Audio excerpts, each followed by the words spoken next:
एक comment before we open the panel. मैं जब खुद ये एक्सरसाइज करने की कोशिश कर रहा था, तो एक एक क्लैरिटी कह लें, एक रियलाइजेशन कह लें, वो आई कि जब वरीज लिखी और उसके बाद ये लिखने की कोशिश की कि what can I do about these, वो एक्शंस क्या हैं जो मैं ले सकता हूं। तो पहला इंस्टेंट रिएक्शन जो आया वो तो था कि कोई खास कुछ कर नहीं सकता, मैं क्या एक्शन ले सकता हूँ। लेकिन व्हाट आई रियलाइज्ड वाज, और शायद कुछ दोस्त और भी शेयर करें अगर सिमिलर उनका एक्सपीरियंस रहा तो। लेकिन when I thought about it, तो व्हाट आई रियलाइज्ड वाज कि मैं अपनी वरीज को जिस तरह से फ्रेज कर रहा हूँ, जिस तरह मैं उनको देख रहा हूँ, वो देख ही ऐसे रहा हूँ कि जैसे वो इवेंट है जो हो चुका है। तो गुजरे हुए इवेंट के साथ तो आप कुछ भी नहीं कर सकते। तो वरीज में हम शायद पेन्स और सफरिंग्स और रिग्रेट्स और इस तरह की चीजों को भी डाल। तो दूसरी जो रियलाइजेशन आई वो ये आई कि जैसे ही मैंने पर्पस को या पर्सनल विजन को या मकसदियत को इस मिक्स में डाला, तो अचानक से काफी मामला चेंज हो गया वरीज वर्सेस एक्शन का। और एक नेगेटिव एक्सरसाइज एक रिलेटिवली पॉजिटिव एक्सरसाइज बन गई कि बहुत सारी चीजें जो मैं वरीज के बॉक्सेस में डाल रहा था वो एक्चुअली ऑलमोस्ट इररेलेवेंट सी लगने लगी। और तो ये दो रियलाइजेशन आई मुझे कि एक ये कि जो वरीज में हम जनरली ऐसी चीजें डाल देते हैं कि जो हमें बॉदर कर रही होती हैं, लेकिन हम जरा सा गौर करें तो एहसास होता है कि वो actually it's not something we are worrying about, it's something या तो वो पास्ट का पेन है या कुछ सफरिंग है जो हम कैरी कर रहे हैं अपने साथ, जिनके बारे में वाकई कुछ नहीं किया जा सकता सिवाय इसके कि हम अपनी सोच बेहतर करें, अपने स्किल्स इंप्रूव करें, ऐसे ट्रॉमास को या पास्ट के एक्सपीरियंसेस को एडजस्ट करने का अपनी पर्सनालिटी में। और दूसरी रियलाइजेशन ये आई कि जैसी पर्पस और विजन, पर्सनल विजन और मकसदियत के लेंस से उन चीजों को देखना शुरू करते हैं, वैसी चीजें बड़े पर्सपेक्टिव में फॉल कर जाती हैं। और वो जो एक्शन ओरिएंटेड, आई फेल्ट कि कोई कनेक्शन है दोनों चीजों का आपस में, कि एक्शन ओरिएंटेड होना रादर देन या सर्कल ऑफ कंट्रोल में रहना rather than circle of concern में का पर्पस से बहुत कोई गहरा ताल्लुक है कहीं शायद। पर्पस से भी ताल्लुक है। और सेकेंडली एक और बड़ी इंपॉर्टेंट चीज ये है कि वो जो एस्पेक्ट है ना कि the wisdom to know the difference, that the things that I can't change, उसको एक्सेप्ट कर लेना है, वो भी बड़ा इंपॉर्टेंट है। अच्छा जी, let's open the panel now. Fatima, आप अनम्यूट कर लीजिए। अस्सलाम वालेकुम। अ, मैंने ये एक्सरसाइज की तो मतलब 2-3 इंसिडेंट मेरे माइंड में थे। एक में तो इट वाज़ वेरी क्लियर कि मुझे किसी की कोई बात बुरी लगी, तो वो मेरी वरीज़ में था। आई वाज़ फीलिंग फ्रस्ट्रेटेड, तो मैंने पॉसिबल एक्शंस में लिखा कि I will communicate my feelings to her. और उसमें भी फिर बहुत सी थॉट्स आई कि oh she will get offended और फिर complain about this to ex person और मेरा एक्स पर्सन के साथ रिलेशनशिप डैमेज होगा। बट वो कुछ हद तक समझ आ गया कि वो maybe I need to experiment with this a little, कि कम्युनिकेट करके देखती हूँ क्या कॉन्सिक्वेंसेस होते हैं, थोड़ा सा रिस्क लेके देखती हूँ। बट उसके बाद जो दो मेरे साथ चीजें हुई उसमें ये था कि मेरी इंटरनल फीलिंग्स ही थी जो मुझे बहुत ज्यादा डिस्टर्ब कर रही थी। और एक जगह तो मैंने वो कम्युनिकेट कर दी तो थोड़ी-सी लड़ाई हुई, but eventually things got better communication से। लेकिन दूसरी जगह I was experiencing a lot of guilt, और उसमें like I take action, but then the guilt is replaced with resentment. So both ways it's like a negative feeling for me, and internally मैं disturbed ही रहती हूँ। आपने अभी आपने बताया कि ये आपको फीलिंग आई देखिए ये जो है ना इतनी जनरलाइज सी बात, इसके अंदर it is very difficult to give a very you know clear opinion. ये तो उसूल में बात हो रही है। जब आपको ये महसूस होता है कि हमको अपनी फीलिंग्स को कंट्रोल करना है, तो इसका मतलब ये है कि हमने अपनी थॉट्स पे बहुत ज्यादा कंट्रोल नहीं किया हुआ। फॉर इंस्टेंस, आपने ये फैसला कर लिया कि मैं बात करते हूँ अपनी, जिस चीज चीज से आप हर्ट हुई हैं उसके बारे में, I will communicate my feelings to the other person. तो फीलिंग्स को कैसे कम्युनिकेट करना है, आपने फीलिंग्स को कम्युनिकेट करते हुए कौन से अल्फाज इस्तेमाल किए थे, इसकी डिटेल में जाना पड़ेगा। यानी ये सब कुछ आपके कंट्रोल में है कि मैंने how will I communicate my feelings. यानी फॉर इंस्टेंस, तुमने मुझे गुस्सा चढ़ा दिया, लेट्स से, मैं आई एम नॉट सेइंग कि ये आपने कहा होगा, तो यहाँ पर तो आपने गुस्सा चढ़ाने की जिम्मेदारी ही दूसरे को दे दी। तो but how did you feel about it, इसकी जिम्मेदारी खुद लेते हुए उसको बताएं कि मैं, ये मेरी कंस्ट्रक्शन है जिसकी वजह से मुझे गुस्सा चढ़ रहा है। यानी मैं इसको टोटली रिकग्नाइज करती हूँ, लेकिन मेरी इस कंस्ट्रक्शन को ठीक करने में मेरी हेल्प करें। अगर हम इस तरफ आएंगे तो इसके इसके पॉजिटिव रिजल्ट्स भी निकल सकते हैं। अच्छा, जब आप कोई काम करें कि जिसके नतीजे में गिल्ट खत्म होता है और रिजेंटमेंट पैदा हो जाती है, तो ये भी आपके अंदर की कंस्ट्रक्शन हो रही हैं, इनको भी ठीक करना है हमें। यानी ये सारी चीजें, आई एम नॉट सेइंग कि they are simple, it's a complex thing, but the thing is which we have to recognize कि अगर मैं इस पर पड़ा रहूं, जैसे आपने अभी बात फरमाई कि जब मैंने ये फैसला किया कि मैं बात करती हूँ, तो अगला मसला ये बन गया कि दूसरा बुरा मना जाएगा। तो ये भी तो आपका कंसर्न है। Again you are going in your circle of concern. Yes, इसके it is नतीजे क्या like that. निकलेंगे? ये इसको वापस लेके आना है कि मैंने क्या करना है और बेहतरीन करना है।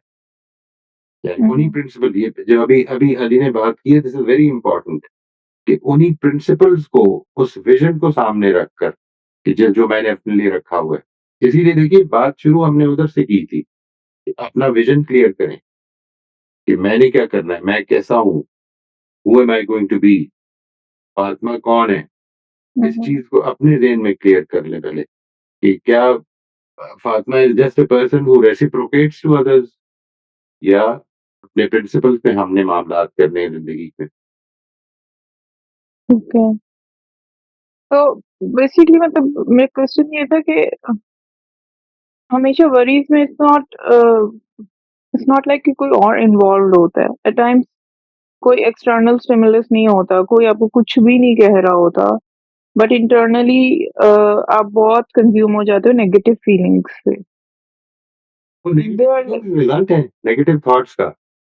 यानी कि यस, आपने सोचना शुरू कर दिया है। But it's all the internal process, उसमें एक्सटर्नली कोई भी कंट्रीब्यूट नहीं कर रहा। Right, and all those internal processes, they are in my control, वो मेरे हैं। यस। और अगर भी नहीं हुए कंट्रोल, तो इसका मतलब है उनके ऊपर प्रैक्टिस करने की जरूरत है। और असल में प्रॉब्लम यही है, असल प्रॉब्लम यही है कि हमको इस चीज की आदत और इस चीज की प्रैक्टिस नहीं है कि अपनी थॉट्स को हमने फोकस्ड रखना है। ये देखिए, मैं आपसे शेयर करूं, इस वक्त जो मेरी सिचुएशन बनी हुई है, ये मुझे इसकी बिल्कुल प्रैक्टिस नहीं है। ये जो इस वक्त, यानी what ever I am saying, I am hearing it back, but ये जो टाइम मैंने अभी गुजारा है, इसमें अब मैंने अपने आप को इस पर फोकस करवाना है कि मैंने उस चीज पर फोकस करना है जो मेरे ज़हन में है। जो मुझे बार बार से आवाजें आ रही हैं, मैंने उन पर फोकस नहीं करना, वो अपनी आवाजें आ रही हैं। Can you imagine that? I mean, think about it for a moment. It's probably unimaginable. Okay, तो अगर इंटरनल प्रोसेस भी है तो उसमें पॉसिबल एक्शंस जो हैं, मतलब पैटर्न बेसिकली वही होगा, चाहे आपको किसी और ने डिस्टर्ब किया है या it's your own negative thought patterns, but possible actions में रेजोल्यूशन का पैटर्न वही होगा कि आप पॉसिबल एक्शंस पे जंप करोगे और whatever is in your control. Once you have recognized that you get carried away with your thoughts, and your feelings become, being subservient to your thoughts, they will follow. तो आपने असल में अब एक ऐसा प्रोसेस, एक ऐसी प्रैक्टिस सोचनी है कि जिसके नतीजे में अपनी थॉट्स को रोकने का मतलब ये कंट्रोल में लाना है। ये इस पे मैंने नहीं सोचना, this is not what I am going to think about. I'm going to think about what I can do okay, and to the best of my abilities. Okay, thank you. Yeah, most of इसमें skills भी आती हैं। मैंने शायद आपको recommend किया था कभी कि माइंडफुलनेस की प्रैक्टिसेस में कुछ मेडिटेशन, थोड़ी सी ब्रीफ मेडिटेशन जिसमें कि अपने अपने ज़हन को थोड़ा-सा साइलेंट कराने की कोशिश है। यानी अपने ज़हन को अपने हाथ में लेने की कोशिश है कि मैंने अभी नहीं सोचना ये। I have to hmm, keep my mind occupied with what I am doing. ठीक है जी, this takes some practice. Okay, ठीक। इसी तरह वैसे से आपने अदर मुझे स्किल रिकमेंड नहीं किया था but this is helpful. This will be इंशाल्लाह। अगर ऐसा नहीं था तो इसको ज़रूर करें। हुँ, हुँ। ये लास्ट टाइम उन्होंने फरिया ने ज़िक्र भी फरमाया था ना कि it has really helped. I have had very good responses. Mohit साहब, escapism is um, is it dangerous या is it counter productive? Weak कर देता है हमारी माइंडफुलनेस को जब हम बिंज वॉचिंग में या इस तरह की चीजों में अगर ज्यादा पड़ जाए तो क्या इसका नेगेटिव इफेक्ट आता है? इसका नेगेटिव इफ़ेक्ट ये आता है कि अल्टीमेटली फिर उसमें से निकल के फेस करना पड़ेगा।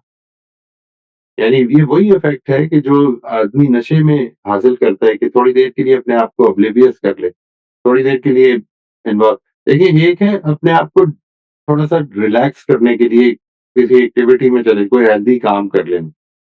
देखो, मूवी देख लें, नो प्रॉब्लम।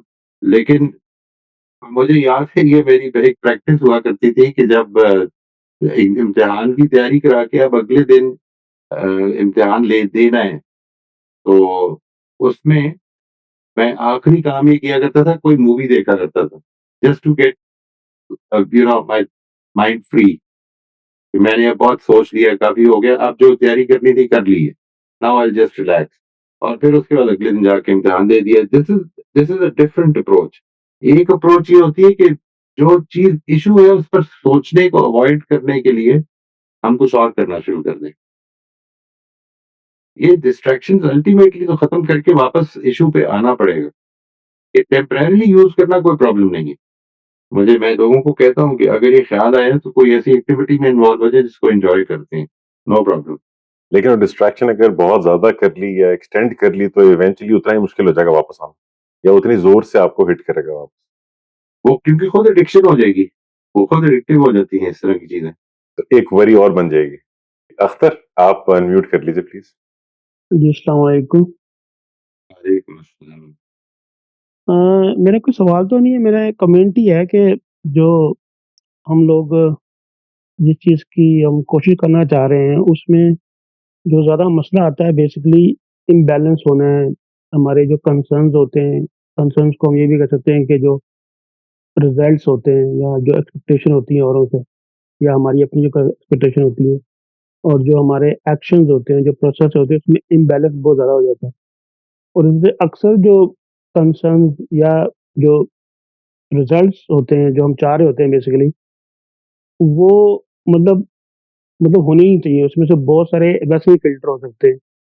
तो इसे मैं थोड़ी-सी जो इस पे वर्क किया तो जब हम इस पे कुरान मजीद को पढ़ते हैं ना और उसमें जो अल्लाह पे तवक्कल जो एक चीज़ है, वो बहुत हेल्पफुल है। कि उसमें से बहुत से कंसर्न्स जो होते हैं, जो रिजल्ट्स होते हैं, वो वैसे ही निकल जाते हैं, ये फ़िल्टर हो जाते हैं। यानी कि आपको पता लग जाता है कि आपका यही दायरा है। इस दायरे से अगर आप बाहर जाएँगे तो आप अपने लिए प्रॉब्लम ही क्रिएट करें। तो क्योंकि हम जिस सोसाइटी में या जिस वर्ल्ड में रह रहे हैं बेसिकली वो यानी कि हमसे रिज़ल्ट माँगती है। और कुछ रिज़ल्ट हमारे और या एक्सपेक्टेशन जो होती है हमें लोगों से होती है, वो जो एक्सपेक्टेशंस भी होती हैं, वो बेसिकली रिज़ल्ट की सूरत में ही होती हैं। और वो जब पूरे नहीं होती तो फिर हमें जो है और उस और उसके लिए बाद का तो जो एक्सपेक्टेशन होती है वही गलत होती हैं, जो या जो हम चाह रहे होते हैं, जो कंसर्न्स होते हैं हमारे वही गलत होते हैं। तो उसलिए भी हमारा जो है, जो हमारा प्रोसेस होता है बेसिकली हम बेसिकली उससे हट जाते हैं। और उन उन जो रिज़ल्ट्स होते हैं उसको भी हम सही तौर पे फ़िल्टर नहीं कर पाते कि कोई-सा कौन-सा जो कंसर्न है या कौन-सा जो रिज़ल्ट है वो ठीक है या गलत है या इसके पीछे मुझे जाना भी है या नहीं। तो मैं अल्लाह पे तवक्कल जो है ये बहुत इम्पोर्टेंट चीज़ है इसको थोड़ा-सा बैलेंस करने में और इससे निकलने के लिए। बिल्कुल जी, बिल्कुल, टोटली एग्री। और ये हमारा अब नेक्स्ट टॉपिक यही आएगा जी। यानी व्हाट इज़ ज़ाहिर है अल्लाह ताला पर तवक्कुल का मतलब ये है कि मैं अल्लाह को मानता हूँ और अल्लाह ताला को मानना जो है उस मुझे ऐसा लगता है कि it's a very misunderstood concept. जब हम कहते हैं कि अल्लाह को मानते हैं, तो इसका क्या मतलब होता है? उस पर मैं इस वजह से कुछ थोड़ा तफ़सील से बात करना चाहूँगा जी। बट आई टोटली एग्री कि एक बड़ा इम्पोर्टेंट इनपुट है ये। जी, क्योंकि हम जो हमारा जो दुनियावी माइंडसेट है उसके अंदर में सिर्फ़ जो है हम रिज़ल्ट के पीछे जा रहे हैं बेसिकली प्रोसेस के पीछे हम जा ही नहीं रहे। और बहुत से रिज़ल्ट्स जो होते हैं उसके लिए जो हम प्रोसेस चला रहे होते हैं उसकी ज़रूरत ही नहीं होती बेसिकली। तो इसको इसको मेरे ख़्याल से क्योंकि हम जब अगर हमें ये पता लग जाए कि कौन-सा कंसर्न या कौन-सा रिज़ल्ट जायज़ है इन द सेंस जब हम अपने आप को मुस्लिम कहते हैं या जब अल्लाह को मानते हैं, तो बहुत से कंसर्न्स तो वैसे ही फ़िल्टर हो जाते हैं। बिल्कुल सही। तो बस मुझे यही कहना था। थैंक यू वेरी मच, ये वेरी इम्पोर्टेंट पॉइंट। जी, अंबर आप अनम्यूट कर लीजिए। जी, अस्सलाम वालेकुम सर। जी, वालेकुम। अ, सर मैं एक सिचुएशन जो है उसका काफ़ी देर से उसको फेस कर रही हूँ और मैं चाह रही थी कि मैं उसको शेयर करूँ और फिर क्योंकि मुझे वो सेंटर ऑफ जो कंसर्न है या जो एक्शंस हैं वो मैंने कुछ लिखे लेकिन वो वही बात कि मुझे कुछ इससे ज़्यादा बात समझ में नहीं आई कि जो आपने लास्ट सेशन में उसको मेंशन किया कि जो बदल नहीं सकते, तो मुस्बत ज़हन से कबूल कर लें। सर सिचुएशन ये है कि अ, मेरे वालिद साहब हैं जो 84 प्लस में हैं और उनके कुछ कांस्टेंट इश्यू हैं मेरे भाई के साथ और हर वक़्त एक टेंस घर का माहौल जो है वो रहता है। जिसमें मेरे जो दूसरा भाई है, मेरी अम्मी हैं, भाभी हैं, मैं हूँ, हम सब इस नतीजे पर पहुँच चुके हैं उनकी बातें सुन के कि वो जो उनकी डिमांड्स हैं या जो वो हमसे बात कर रहे हैं, वो रीज़नेबल नहीं है, वो ठीक नहीं है, वो ठीक सोच नहीं रहे हैं। लेकिन इसके साथ जो है क्योंकि मेरा भाई साइकियाट्रिस्ट है, तो वो ये बात हमें कह रहे हैं कि हमारे वालिद साहब जो हैं वो बहुत शदीद डिप्रेशन में हैं और उनका एक एक नेगेटिविटी का सर्कल है, जो कांस्टेंट जो है वो चल रहा है और वो उसमें से निकल नहीं पाते हैं। उसमें ये है कि जब हम उनसे बात करते हैं, उनको लिसनिंग ईयर प्रोवाइड करते हैं, अ,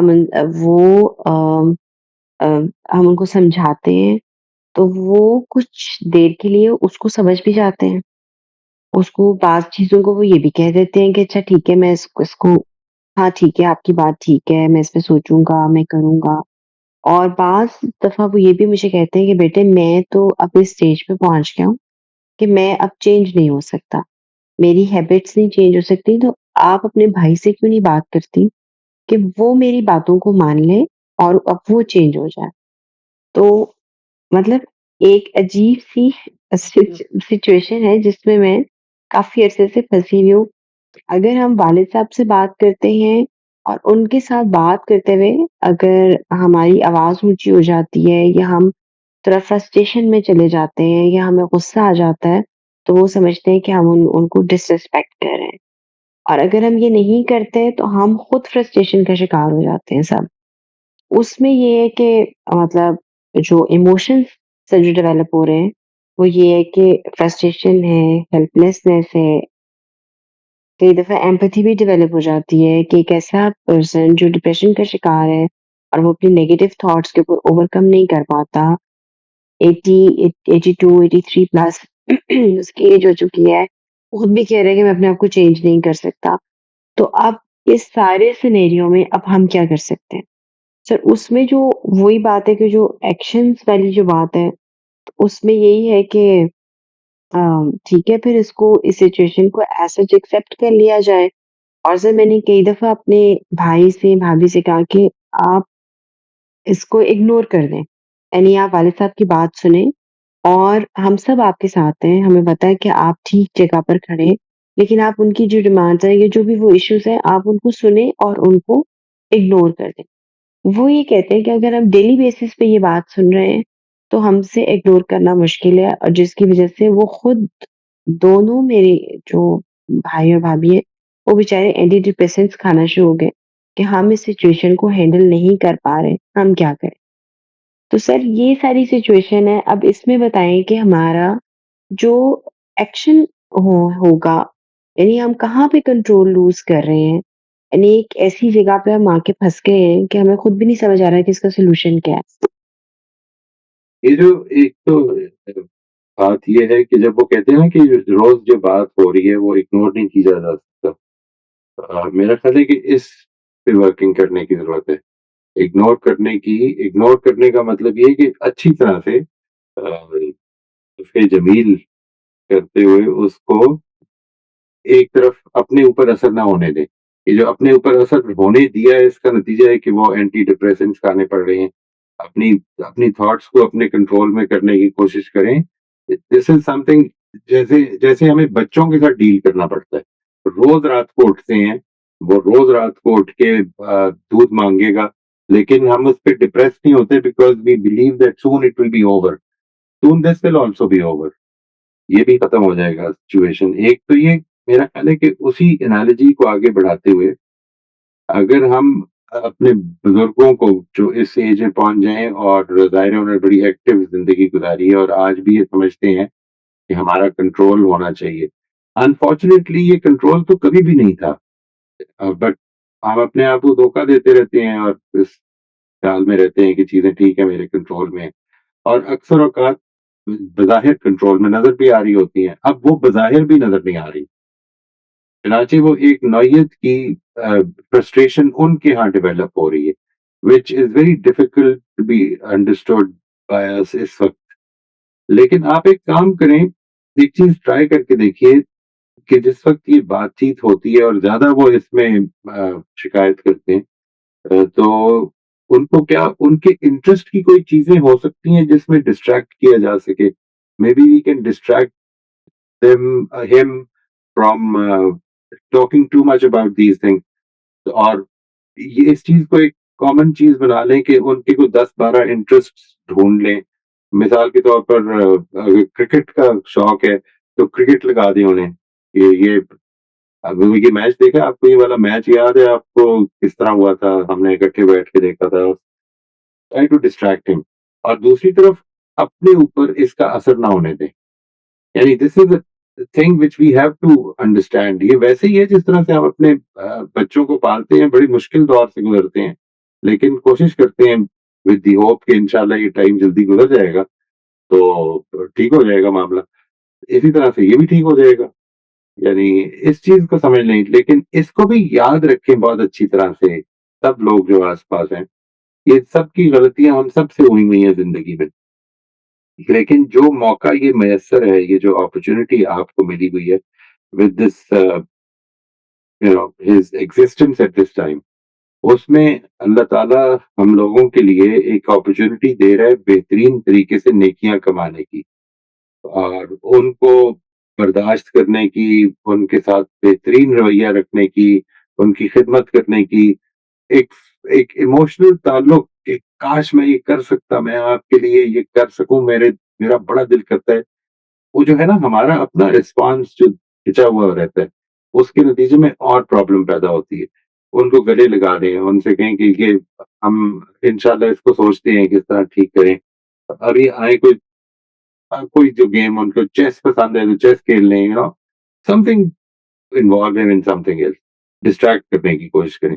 ये मेरी गुजारिशात हैं, लेकिन अल्टीमेटली आपको ये देखना है कि मैं क्या कर सकता हूँ, क्योंकि मुझे फ्रस्ट्रेट नहीं होना। मुझे तो इसको अपॉर्चुनिटी समझना है, इससे जन्नत कमानी है। जी सर, ठीक है। लेकिन सर ये वही बात है कि ख़ासा मुश्किल काम होता है। यानी ऐसी सिचुएशन में जिसमें आपने इसको वही बात है कि सर आपने जब ये कहा ना कि आप कुछ चीज़ें ऐसी हैं जो कि हमने मुस्बत तरीके से उसको एक्सेप्ट करना है। तो वो जो जी, इसको एक्सेप्टेंस देकर आगे चलने वाले जो काम है ना, सर वो मतलब बोलने में आसान है, लेकिन करने में जो है वो ज़रा मुश्किल बहुत लगता है। मुश्किल है जी, बहुत मुश्किल। जी, लेकिन जी। उसका तरीका क्या है? यानी उसका तरीका भी यही है कि असल में क्यों नहीं एक्सेप्ट हो रहा है कि आप उस पे कंटिन्यूअसली सोचते चले जा रहे हैं। यानी ये जो सोच है इसको अपने अपने अफेक्टिव कामों में लगाएं। यानी डोंट वेस्ट योर एनर्जीज। जो कर सकते हैं, ये है सिचुएशन, ये वालिद साहब की हालत है, इसमें हम ये कर सकते हैं। इस एक चीज ट्राई करें, दूसरी करें, तीसरी करें, चौथी करें। Make it an experiment, an ongoing experiment. लेकिन उसको उधर छोड़ दें, जस्ट लीव इट देयर। मैंने ऐसे छोड़ दें, इसका मतलब ये कि वो कंसर्न कि उन्होंने ये कह दिया, अब वो फिर कल ये कहेंगे। नहीं, कल जाकर उनको किसी ऐसी चीज में इन्वॉल्व करें कि जिसमें वो इन्वॉल्व होना पसंद करते हैं। मिसाल के तौर पर यही बात, वो he has been a dentist throughout his life, तो वो maybe he can help you. आप अपनी कोई प्रॉब्लम उनके पास ले जाएं, हनान अपनी कोई प्रॉब्लम उनके पास ले जाएं, और देखें कि वो कितने इन्वॉल्व होते हैं, नहीं होते, या किसी तरह से उनको वो इम्पोर्टेंस मिलनी शुरू हो जाए। कि जो इस स्टेज पर एक बहुत बड़ा मसला ये होता है कि इंसान ये महसूस करता है कि मैं आज तक ये पूरा घर मैं चला रहा था, अब मैं एक यूजलेस चीज हूँ। इस कैफियत से उनको निकालें कि हम सब असल में वी नीड यू, और आपकी ये हेल्प चाहिए हमें, इसमें हेल्प करें हमारी। इस तरफ उनके ज़हन को इन्वॉल्व करवाने की कोशिश करें। Don't tell him not to do anything, ये ना करें, tell him to do something. इस अप्रोच से देखें, करके देखें, maybe it will help a bit. जी सर, ये आपकी मुझे बहुत अच्छी लग रही है सजेशन कि उनके कुछ इंटरेस्ट हैं, अ, तो उनके ऊपर से अगर हम फ़ोकस करवाना चाहें तो हो सकता है शायद थोड़ी-सी उनका माइंड डाइवर्ट हो जाए। और जो उनकी एक्सपर्टीज़ है, जिसमें वो आज भी अपने आप को एक्सपर्ट समझते हैं, उस तरफ उनको make him active in their. Actually sir इसमें आप वहाँ पर नहीं सर, वहाँ पर हम ये चाह रहे हैं कि वो रिटायरमेंट ले लें। वहाँ पर हम जो है ना वो अब जिस स्टेज पे पहुँच गए हैं, वो रिटायरमेंट नहीं ले रहे हैं और हम ये कह रहे हैं कि आप रिटायरमेंट ले लें। ये अब टाइम इससे आगे आप नहीं कर सकते ये काम। तो ये भी एक बहुत ये बड़ा अगर प्रॉब्लम बन गया। उन्होंने ये रिटायरमेंट ले ली, तो इस वक़्त अगर वो आपके साथ 2 घंटे में फ्रस्ट्रेट करते हैं और उनको एंटी डिप्रेसेंट लेने पड़ रहे हैं, तो फिर 4 घंटे जगाने पड़ेंगे। ये याद रखिएगा। तो ये हर चीज़ की प्रोस एंड कॉन्स है ना जी। इंसान की जो भी एक्शंस होते हैं, वो 2 धारी तलवारों की तरह होते हैं। ठीक है सर, ठीक है sir, thank you so much. Mohit साहब, ये जो सेंस ऑफ पर्पस की हम बात कर रहे थे, अभी बहन ने जो एग्जांपल शेयर की, तो it reminded me of something else that I think about a lot, which is के रिटायरमेंट का शायद हमारे यहाँ जो कॉन्सेप्ट है, शायद वो आउटडेट हो चुका है, या शायद वो कभी भी सही नहीं था। वो ये कि मैं फारिग हो जाऊंगा, जो एक शदीद पेनफुल तरीका है जिंदगी गुजारने का।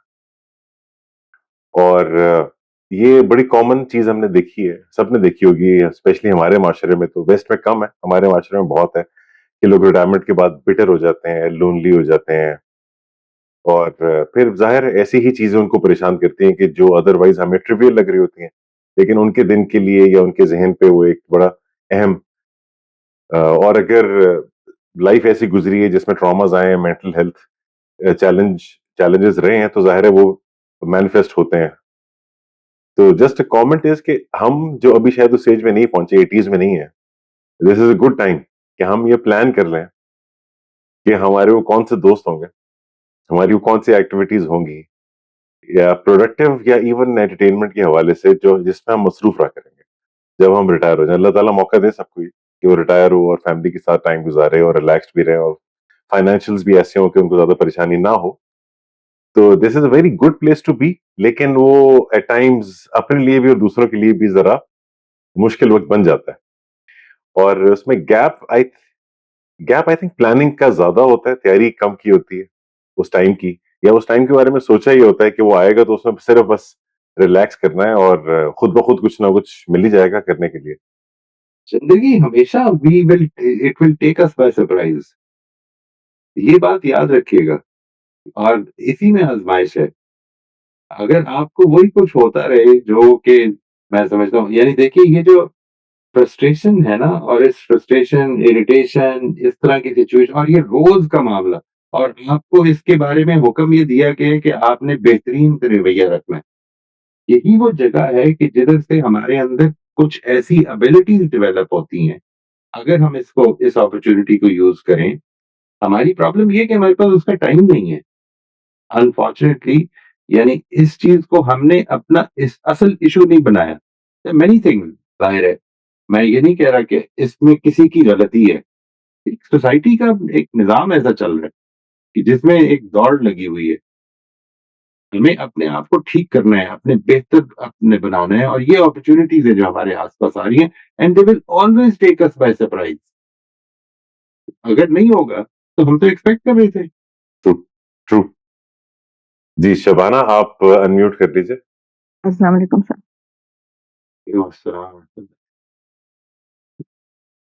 सर ये पिछले हफ्ते की बात है। मैं जो हूँ वो अपनी जो होती है मैमोग्राफी उसको मैं टाल रही थी कुछ अरसे से ना। पिछले हफ्ते की बात है, आप ही ने ये बात कही, जिस दिन मुझे जाना था आपने यही कहा कि लोग तो कैंसर का टेस्ट इसलिए नहीं कराते कि वो कॉफ की वजह से। तो मुझे बड़ी हँसी आई। मैंने कहा मुझे तो आज ही जाना है और सर जो है यही बात कर रहे हैं कि लोग तो कॉफ की। खैर मैंने उसे टाला था थोड़ा-सा उसको आगे किया था, लेकिन फिर ये हुआ कि मुझे ना कुछ अपनी स्किन में थोड़ी-सी कलर चेंज महसूस हुआ और दूसरे दिन थोड़ा-सा और बढ़ गया, तो फिर मुझे थोड़ा-सा शक हुआ। मैंने कहा कि अब इसको टालना नहीं चाहिए और जाना चाहिए। तो खैर मैं गई वहाँ मैमोग्राफी के लिए, उन्होंने की। काफ़ी देर वो करती रही और उस दौरान जो है वो मैं मुसलसल अल्लाह ताला से दुआ करती रही कि अल्लाह ताला ये सबसे बड़ी चीज़ है जिससे मैं डरती हूँ और हमेशा से डरती हूँ, और हमेशा से मैं आपसे दुआ कर रही हूँ कि बस ये बीमारी मुझे कभी मत दीजिएगा। तो क्या होगा कि वो मुझे लगा कि वो बहुत कंसर्न है, हालाँकि मेरा अल्ट्रासाउंड नहीं होना था, लेकिन उन्होंने कहा कि नहीं आपका अल्ट्रासाउंड भी होना है, तो उसपे मुझे थोड़ा-सा शक हो गया कि इसका मतलब कि कुछ गड़बड़ है, टोटली वो एक तरफ नहीं है। तो ख़ैर मैं तो मुसलसल उसके दौरान भी दुआ करती रही कि अल्लाह ताला अगर हो गया तो क्या हो गया? क्या होगा? मैं किस तरह मैनेज करूँगी? आप तो जानते हैं मैं बहुत कमज़ोर हूँ, मेरे बस की तो ये बात ही नहीं। तो ख़ैर जब उन्होंने किया तो उन्होंने कहा कि यही पॉइंट जिसको आप कह रही हैं कि जहाँ से स्किन चेंज हुई है, तो यहीं पर हमें कुछ गड़बड़ लग रही है, तो आप जो है वो बायोप्सी करा लें। तो बायोप्सी तो ज़ाहिर और भी मेरे लिए मौत की तरह थी। तो ख़ैर उन्होंने मुझे कहा, तो मैंने 2-3 दिन बाद फिर मैं चली गई, अभी 2-3 दिन पहले मैं गई हूँ। तो जिन्होंने करनी थी उन्होंने कहा कि उन्होंने भी कहा कि हम पहले अल्ट्रासाउंड करेंगे, तो उन्होंने भी अल्ट्रासाउंड किया, तो उन्होंने कहा वैसे तो सब कुछ हमें ठीक ही नज़र आ रहा है, बेनाइन ही नज़र आ रहा है, लेकिन ये एक पॉइंट जो है ये क्या आपको कोई चोट लगी है, कुछ हुआ है? तो फिर मुझे ख़्याल आया, मैंने कहा शायद वर्कआउट वगैरह करती हूँ तो कुछ ज़्यादा स्ट्रेसफुल हो गया, कुछ उसकी वज़ह से कुछ इंजरी आ गई, तो कह रही कि इस सर्टेन प्लेस पे जो है थोड़ी-सी इंजरी है, तो इस पॉइंट को हम ऐसे अटेंडेड नहीं छोड़ सकते, तो इसके ऊपर हमें चेक करना है। तो आप जो है अभी हो सकता है कि ये इंजरी हो, तो हम क्यों बायोप्सी करें ना आपकी। तो आप ऐसा करें कि आप एंटीबायोटिक ले लें और 10-15 दिन हम इसको देंगे टाइम, उसके बाद हम फिर करेंगे बायोप्सी। तो इस वक़्त समझें कि सर मेरा डायग्नोसिस जो है बिल्कुल ईमान की तरह खौफ और उम्मीद के दरमियान है।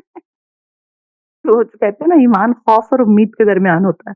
तो मेरा डायग्नोसिस भी ऐसे ही, तो उन्होंने मुझे अभी फ़िलहाल एंटीबायोटिक पे रखा हुआ है।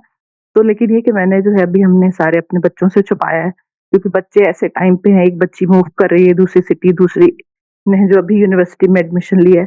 तो हम ये सोच रहे हैं कि अभी पहले आर या पार हो जाएँ तो फिर बच्चों से डिस्कस करेंगे। और ये कि दुआ भी कर रहे हैं और आप लोगों से भी कह रही हूँ कि अल्लाह ताला जो है वो मुझे बचाए, क्योंकि मुझे सारी ज़िंदगी इसका सबसे बड़ा खौफ था। तो मैं ख़ैर यही करती रही अल्लाह ताला से दुआ कि अगर अल्लाह ताला हो गया, तो फिर मैं यही समझूँगी कि शायद मेरी सेहत की आज़माइश जो है वो मेरी गुनाहों को नहीं माफ़ कर रही थी, तो आप मुझे फिर इसमें मुब्तला करके शायद मुझे माफ़ करेंगे। तो मैं इसके लिए भी तैयार हूँ। लेकिन सर खौफ तो बहुत है, बहुत मुझे डर बहुत लगता है, क्योंकि हमेशा से।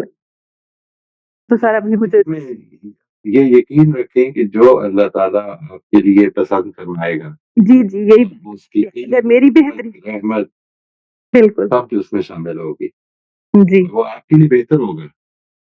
जी अगर सर, यही ये बात है। अगर इस दुनिया तक रह जाती है ना, हम ये जी, जी, देख जी, रहे हैं जी। कि ये इसमें ये मुश्किल है, ये वो जो नेमतें उसके बाद इन मुश्किलात की वजह से अगर हम अच्छी तरह रिस्पॉन्ड कर सके इंशाअल्लाह, जी, जी। तो जो जो नेमतें मिलेंगी वो जिसके बारे में तसव्वुर ही नहीं है। बिल्कुल। तो समझ और लीजिए मैंने तो this is a part of life. मैं पिछले जी, दिनों एक साहब से बता रहा था ये, और उनसे उन्होंने कहा कि मैं अपने लिए विजन अगर क्रिएट करूं तो कैसे करूं। मैंने किस चीज का विजन, तो उन्होंने कहा अपनी जिंदगी का। मैंने कहा जिंदगी की कंप्लीशन डेथ पे होती है। ही यूज्ड टू से, मुझे बताया करते थे कि मैं डेथ के बारे में कभी नहीं सोचना पसंद करता। मैं कहता इसका मतलब है आप जिंदगी के बारे में नहीं सोचना पसंद करते, इसलिए क्योंकि डेथ के बगैर जिंदगी पूरी नहीं है। आपने अगर वो सोचना नहीं है तो फिर तो असल में आपने कुछ सोचा ही नहीं। तो वो that is the most indispensable invincible part, इसको कुछ नहीं कर सकते आप। अल्लाह ताला की से हम सब दुआ करेंगे इंशाल्लाह। लेकिन ये हौसला रखें, ये यकीन रखें, nothing to be afraid of, everything is in God's hand, totally in God's hand.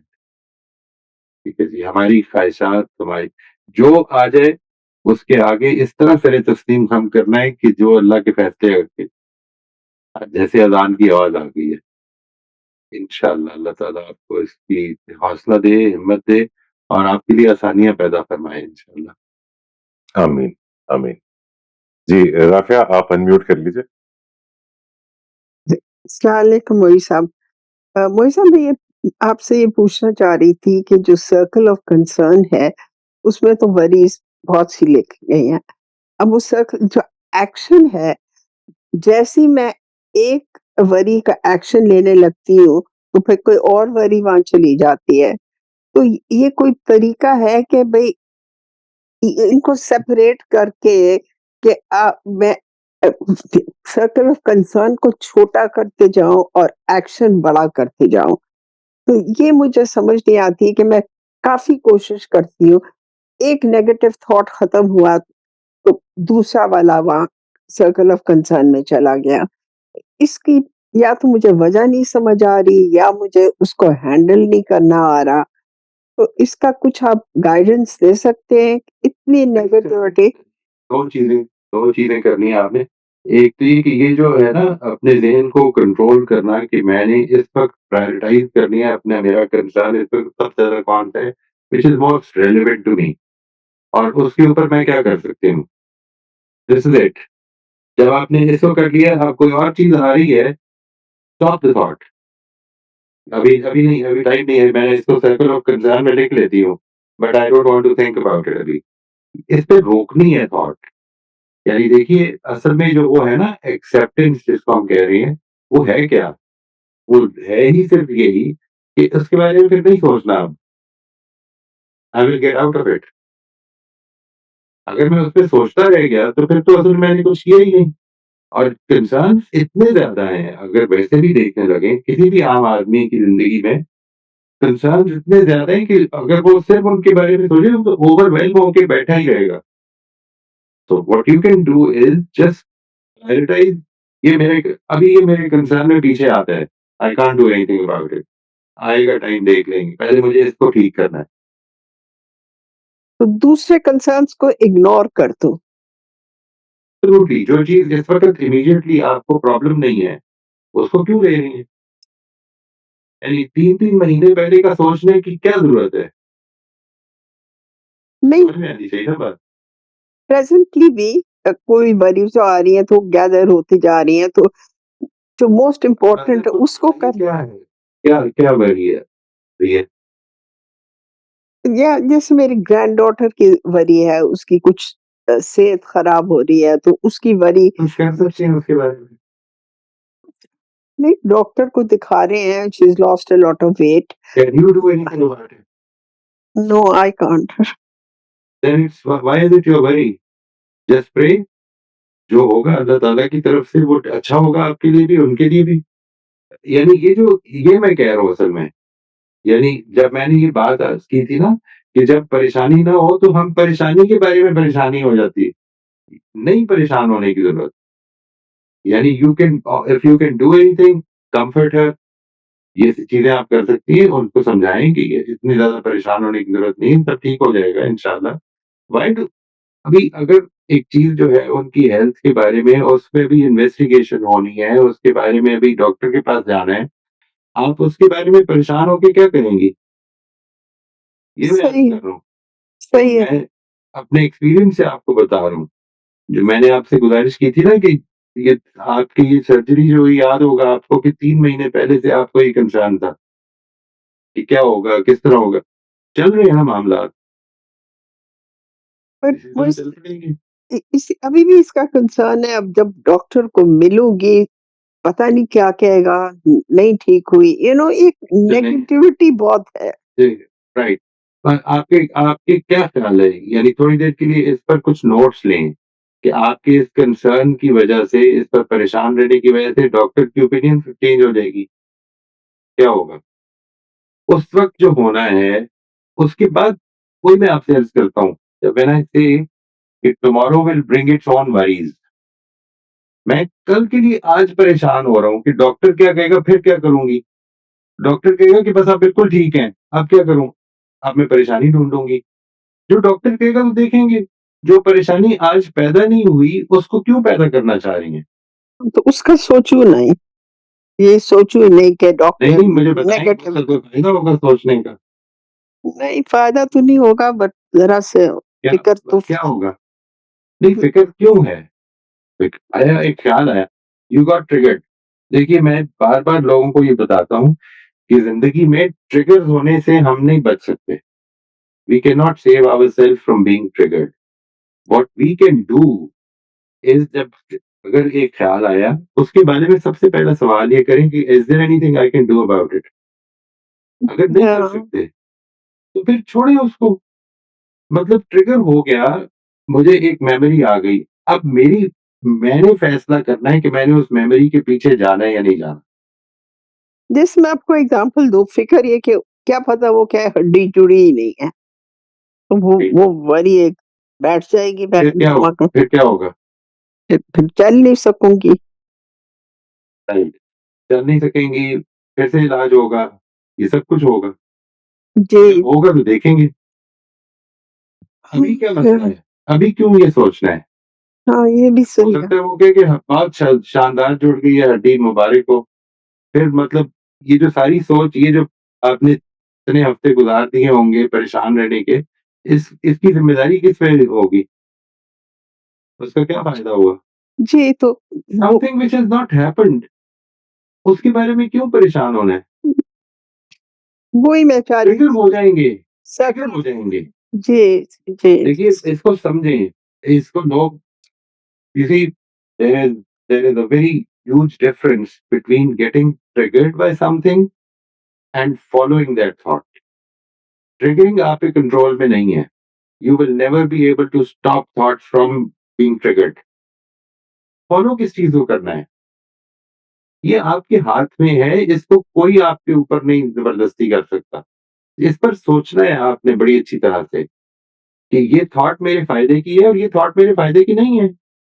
जी, बिल्कुल सही नहीं है, फिर नहीं क्या है। करना है? हाँ, ट्रिगर हो गई, अब रोक दें। क्योंकि अभी तो टाइम है, अभी तो 2-3 हफ्ते हैं उस मैं कह पता रहा हूँ लगने 1 में। दिन भी हो, 1 दिन भी हो अगर, फिर भी क्यों सोचना है? जो आना जी, आया सही ही है, नहीं अभी वक़्त, जो अभी वक़्त सही है। आया नहीं, जो परेशानी आई नहीं, अल्लाह का शुक्र अदा करें अभी इस वक़्त ठीक है ना, जी, मतलब जी, अभी कोई इस वक़्त कोई प्रॉब्लम है? नहीं है, इस वक़्त नहीं है, मतलब अभी चल then तो नहीं अल्लाह का सकती। शुक्र अदा करें। Then what the opportunities you are missing out because you got triggered by this thought, you're not being fully grateful कि इस वक़्त कोई प्रॉब्लम नहीं है। Right, right, right. You are finding reasons to be ungrateful, जी, जी, ये भी सही सही है। है ना? हुँ, So find reasons to be grateful, ji, it will help. बस ये सर्कल ऑफ कंसर्न्स को किसी तरह मैं ख़त्म कर दूँ, या दैट्स द ये थिंग। नहीं खत्म होंगे जी, ये दुनिया ज़िंदगी आज़माइश के लिए बनी है। सर्कल ऑफ कंसर्न्स आपकी जन्नत में जाके कंफर्म खत्म हो जाएँगे, बस इस कीप तब खत्म हो फाइटिंग जाएँगे। देम, कीप फाइटिंग देम, बस यही। मुसलमानों की मैं आपको इंटरेस्टिंग बात बताता हूँ, किसी ने बड़ी खूबसूरत बात की है कि जो लोग ये समझते हैं ना कि हम मरने के बाद जन्नत में चले जाएँगे, वो भी मरना नहीं चाहते। क्या वो भी आसानी चाहते हैं। अनफॉर्चुनेट है बात बट दिस इज़ इट। वो उस ये आज का दिन बड़ा अच्छा है, ये मोमेंट बड़ा अच्छा है, अल्लाह का शुक्र अदा करते हैं। जी, ठीक है? जिस खुदा ने ये मोमेंट दिया, वो आगे भी दे देगा। जी, बिल्कुल सही कह रहे हैं। थैंक यू, बस पॉज़िटिव रहना चाहिए। थै thank you so much. Thank you. मुझे मोई साहब राफ़िया के कन्वर्सेशन में बार-बार ख़्याल आ रहा था कि you started with earlier humility and courage इन 2 चीज़ों के कॉम्बिनेशन से और maybe as a reminder it can help us all specially अगर राफ़िया अल्लाह ताला उनको जो चैलेंज फेस कर रही हैं उसमें आसानियाँ करें इंशाल्लाह जल्दी शिफ़ा दे, मुकम्मल शिफ़ा दे इंशाल्लाह। लेकिन शायद as a reminder I am just mentioning कि humility to accept the things I think हम वो फाइट करने की कोशिश करते रहते हैं उन चीज़ों को कि जहाँ पे शायद हमें सबमिट कर देना चाहिए, हम्बल हो जाना चाहिए कि हमारे बस से बाहर है ये। और करेज इस बात पे कि जब आएगा वो कल तो देख लेंगे उस वक़्त। और इंशाल्लाह अल्लाह ताला उस वक़्त कुछ ना कुछ सॉल्यूशन भी निकाल देगा। तो maybe I hope it helps in some way और द अदर। फरिया आप अनम्यूट कर लीजिए प्लीज़। जी, अस्सलाम वालेकुम सर। अरे सर, मैंने तो बहुत लिटरल सी एक्सरसाइज़ की है जो आपने कहा था। अ, मेरे वालिद साहब की डेथ के बाद कोई 3 साल हो गए वालिदा मेरे पास नहीं रही। अब उनकी हेल्थ जो है वो बहुत फ्रेजाइल रहती है और मुझे अब आगे 2 महीने के लिए अमेरिका जाना है, मैं माशाल्लाह नानी बनने वाली। तो जो मेरा जो कंसर्न जो था ना वो ये था कि अच्छा अब अम्मी के साथ उनको मुझे छोड़ के जाना है, क्या होगा? और फिर उसके अंदर मैं क्या कर सकती थी, मैंने अपनी बहन को कहा कि अच्छा तुमने ये रिस्पॉन्सिबिलिटीज़ लेनी है, इनको इस तरह हैंडल करना है और अगर ये सिचुएशन हो गई तो फिर ये कर लेना और ये सिचुएशन हो गई तो ये कर लेना। तो वो एक्चुअली जो सर्कल ऑफ कंसर्न था, आई कुड फ़ील कि वो रिसीड कर गया है because I was taking some concrete steps. तो बस सर मेरी ये एक्सरसाइज़ की थी। एब्सोल्युटली। और ये जो कॉन्क्रीट स्टेप्स है ना जी, sometimes they can even be because I can't do anything about it, I am not going to think about it. जी sir. Not in this case, ये तो बड़ा अच्छा हो गया, लेकिन कुछ ऐसी सिचुएशंस हो सकती हैं। हाँ जी, ब मतलब उसके अंदर एक ये भी थॉट था कि what if she dies when I am not here? There is nothing I can do about it. तो ठीक है, जो अल्लाह ताला की रज़ा होगी बस, ठीक है। बिल्कुल। जी, आपने मेंशन किया कि वो बहुत लिटरल सी एक्सरसाइज की है। मेरे ख्याल में तो मोई साहब बड़ी ज़बरदस्त तरीके से की है। शायद इतनी ही प्रिसाइज़ होनी चाहिए। इनफैक्ट प्रोडक्टिव भी तभी होगी जब बिल्कुल पॉइंटेड आउट, पिन पॉइंटेड हो। बिल्कुल, एब्सोल्युटली। इसलिए वो जो है ना कि इसमें सर्कल ऑफ कंसर्न के अंदर में आपको अपनी प्रॉब्लम एक्चुअली प्रेज़ेंट करनी पड़ेगी। तो ये मैंने किया। इसमें हो सकता है आपको यहाँ पे बैठे हुए साथी कुछ मशवरे भी दे दें कि ये इसको सोचें, इसका सोच लें, यू नो। अगर जनरल बात करेंगे तो उससे कुछ फ़ायदा नहीं होगा।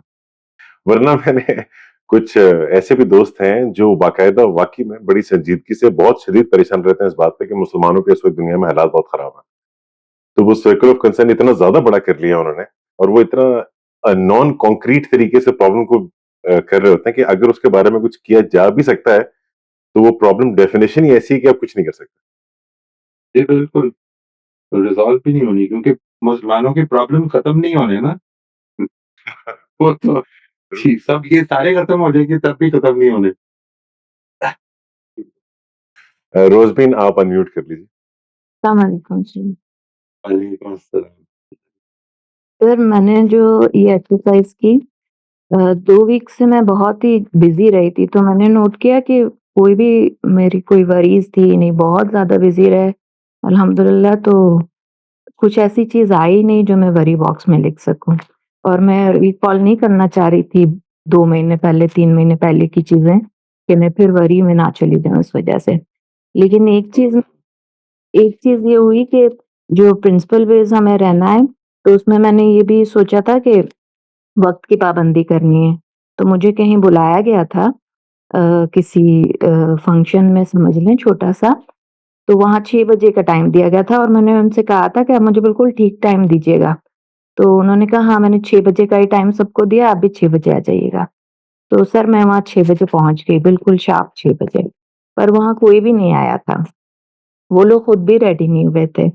अब मैं वहाँ बैठ के ये सोच रही थी कि मैं अब क्या करूँ? मतलब हो गया अब अल्लाह की तरफ से मैंने तो सोचा था मैं टाइम से ही जाऊँगी इस तरह। तो फिर मैंने सोचा कि अगर मैं ये सोचती रहूँगी, कुढ़ती रहूँगी कि मैं क्यों जल्दी आ गई, मुझे भी सबकी तरह देर से आना चाहिए। फिर मैंने उस थॉट को छोड़ दिया, मैंने कहा कदर अल्लाह, अल्लाह की मर्ज़ी थी अल्हम्दुलिल्लाह, मैं तो टाइम पे पहुँच गई। अच्छा मुझे कुछ बताना था इसलिए उन्होंने बुलाया था। फिर मैं इंतज़ार करती रही, मग़रिब पढ़ ली, फिर इशा पढ़ ली, फिर इशा के बाद सब कुछ हुआ, फिर मैं जल्दी से घर वापस आ गई ये करके। तो उस वक़्त तो मेरी सोच नहीं थी, मैं कुछ पढ़ना शुरू हो गई और मैंने डिस्ट्रैक्ट कर लिया अपने आप को और मैंने कहा चलो मैं तो अपने टाइम पर ही पहुँच गई अल्हम्दुलिल्लाह। लेकिन वहाँ लोगों ने और बाद में जो दोस्तों से बात हुई, उन लोगों ने भी मुझे बहुत गिल्टी फ़ील किया कि तुम पागल हो, तुम्हें पता है कि कोई नहीं आता टाइम पे, कोई क्लास थोड़ी थी जो टाइम पे शुरू होनी थी, जो तुम इतना जल्दी पहुँच गई। तो बाद में फिर मैं ये सोचती रही कि क्या मुझे नहीं जाना चाहिए था या मैं आगे भी यही करूँ या नहीं मुझे तो टाइम पे ही पहुँचना है। तो इसके बारे में नहीं, बताइए? आप ये जिन लोगों ने आपसे ये बात की ना, आप you can actually keep this in mind कि उनको जब कभी वो बुलाएँ तो उनसे कहें कि ये आपने मुझे बताया था, तो मैं फिर 6 बजे का आपका टाइम है, 7 बजे तक पहुँच जाऊँगी और जो आप टाइम दें उस पे पहुँच जाएँ। जी सर, मैंने उनसे कहा कि आपने तो मुझे 6 बजे का ही टाइम दिया था पर यहाँ तो कोई भी नहीं है, इवन आप लोग भी रेडी नहीं हुए। तो वो कह रही है आपको तो पता है कि हमारे यहाँ 2 घंटे बाद ही लोग आते हैं। तो मैंने कहा अच्छा ठीक है फिर मैं ही पागल साबित हुई इसमें। दैट्स वेरी सैड जी, वेरी सैड। यानी हो तो गया वो उस वक़्त फिर मैंने सोचा भी नहीं, मैं तो अपने काम में ही रही कि चलें कुछ बताने के लिए आई थी तो मैं अल्हम्दुलिल्लाह अल्लाह ने मुझे मौका दिया, तो ठीक है, अगर हो भी रही है देर तो कोई मसला नहीं है। लेकिन बिल्कुल ठीक है। जो लोग मतलब मुझे ही कह रहे थे कि तुम ही गलत कर रही हो, तुम ही गलत कर उस पे मुझे गुस्सा चढ़ रहा था फिर कि सही बात को भी लोग मान नहीं रहे, वो कह रहे नहीं आप ही गलत कर रहे हो। बिल्कुल सही है। अच्छा है जी, ये भी एक तरबियत है। जी, अंबर आप अनम्यूट कर लीजिए। जी मैं सिर्फ़ राफ़िया ने जो अपना कंसर्न शो किया, तो एज़ अ डॉक्टर मैं उनको थोड़ा-सा सिर्फ़ ये थोड़ा होप देना चाहती हूँ कि बहुत सारी ऐसी मेडिकल सिचुएशंस होती हैं, जिसमें वेट लॉस हो जाता है। तो उसमें आप वर्स्ट थिंक मत सोचें। हो सकता है कि टेस्ट के बाद या जो भी इन्वेस्टिगेशंस हैं, उसके बाद कोई ऐसी चीज़ निकल आए जिसके लिए मेडिसिन्स लें और वो ठीक हो जाएँ। यानी मैंने बहुत सारे ऐसे पेशेंट्स को देखा है, जो वेट लॉस कर जाते हैं, जिनकी मेडिकल सिचुएशंस बड़ी ख़राब हो जाती हैं, लेकिन जब मेडिकेशन और प्रॉपर ट्रीटमेंट मिलता है, तो वो ठीक भी हो जाते हैं। तो इस तरफ अपना फ़ोकस करें कि हो सके बस अल्लाह ताला कोई ऐसी मतलब उनको वो निकाह हो जाए उनका कि वो अ, मेडिसिन लेने के बाद वो ठीक इंशाल्लाह, हो जाए। इंशाल्लाह। और इसकी इसकी होप एंड तक रखें, एंड तक। असल चीज़ ये है कि जब तक जो हुआ नहीं उसके बारे में परेशान हो रहे हैं। काफ़ी है ज़िंदगी में जो इस वक़्त चल रहा है। Why create problems? और सर जो रोसबिन ने भी बात की है, तो सर ये मैंने इसको बहुत ज़्यादा फेस किया जब मैंने इसको करना शुरू किया था। तो इनके लिए मैं ये कहूँगी कि ये शुरू में आपको सब कुछ होगा, यानी लोग आपका मज़ाक भी उड़ाएँगे, लोग आपको ये कहेंगे भी, सब कुछ होगा। लेकिन फिर एक टाइम पे आएगा, जैसे मेरी फ्रेंड्स जो हैं, मेरे कुछ ग्रुप्स हैं, मैंने जब जाना होता है, तो वो ये कहते हैं कि अंबर को वो टाइम बताना जिस हुँ, पे इस मतलब हमने काम शुरू करना है, हमारी पार्टी शुरू क्योंकि इस हम तो इसको घड़ी देख के जो है ना, टाइम इसको वो देते हैं, तो ये पहुँच जाती है। बिल्कुल, तो वो मुझे मेरी फ्रेंड्स जो हैं, वो मुझे बता देती हैं कि अंबर तुम्हारे लिए टाइम ये है, बाकी सबका टाइम ये है। तो वो बिल्कुल सही। आपकी आहिस्ता-आहिस्ता रिप्यूट बन जाएगी, लेकिन उसके लिए आपको थोड़ा पेशेंस के साथ ही लेके चलना पड़ेगा ये काम। अपने साथ कुछ रख के ज़रूर लिया करें। कोई किताब, कोई कोई ऐसी चीज़ कि जिस पे आप इन्वॉल्व्ड रहे।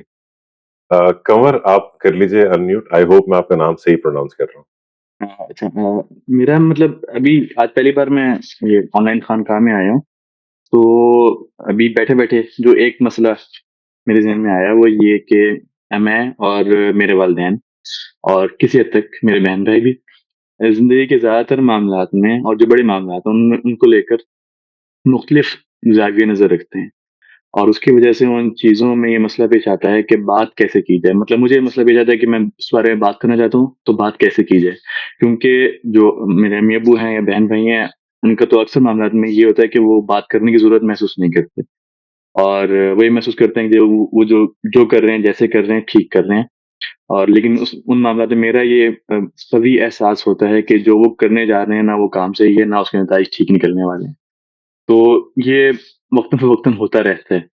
इसमें फिर गुफ्तगू कैसे की जाए? क्योंकि मैंने ये भी महसूस किया है कि जब अगर बिलफ़र्ज़ किसी मौके पर मैंने बात की है और ठीक है अगर मैं वालिदा से बात कर रहा हूँ और उनको मेरी बात नहीं समझ में या उन्होंने नहीं मानी, तो 1-2 बार तो बात हो गई, मुख़्तसिर सी होगी। लेकिन अगर मैं ज़्यादा करूँगा तो वो आगे से एक उकताहट का एहसास भी उकताहट का इज़हार मिलेगा कि मतलब बस ठीक है, अब होगी बात। ज़्यादा बात करने को मतलब उसको एंटरटेन नहीं किया जाता है इतना। तो इस मामले में क्या सही क्या किया जा सकता है? जी कोमल, आप अगर ये मुमकिन हो तो हमारा जो कल का सेशन होता है ना, कल सुबह 8 बजे पाकिस्तान टाइम, उसमें उम्मीद ये है कि in the next couple of weeks यही टॉपिक आएगा कि how to present our view and how to understand the others view. उसके लिए कुछ मैं आपको प्रोटोटाइप्स दूँगा, ताकि वो आप एक प्रैक्टिस के तौर पर शुरू करें और फिर उसमें अपनी क्रिएटिविटी यूज़ करें। लेकिन ठीक एक बड़ी इम्पोर्टेंट चीज़ है, इसको कहते हैं, इसको जिसके बनाने वाले ने जो इसका नाम दिया था वो ये था बैलेंसिंग इंक्वायरी विद एडवोकेसी, कि अपनी बात ठीक को है, इस तरह करना है कि जिसमें दूसरे की बात समझने के लिए इंक्वायरी भी हो और अपनी बात समझाने और उसको ज़्यादा अच्छी तरह समझने के लिए एडवोकेसी भी हो। इन दोनों चीज़ों को ठीक, कैसे बैलेंस कर सकते हैं, वो किस तरह। तो आई इंशाल्लाह I hope even if you can't attend those sessions, live sessions, वो रिकॉर्डिंग्स अवेलेबल होंगी। मुझे उम्मीद है कि क्योंकि ये topic it's not a small topic, काफ़ी ठीक है लंबा सर, होगा ये। ठीक है ठीक जी, है। तो वो इंशाल्लाह अक्सर इसको एक इन अ कपल ऑफ वीक्स अभी जो हम कर रहे हैं वो है left hand column, may be 2 sessions लगेंगे उसपे। इसके बाद वही टॉपिक है जी। फिर ये जो कन्वर्सेशंस वाली सीरीज़ है उसकी बात कर रहे हैं? जी, जी, जी, जी। जी, जी। कल सुबह 8 बजे होगी ये? कल सुबह 8 बजे। ठीक है जी, बहुत-बहुत शुक्रिया मोहित साहब। Thank you everyone.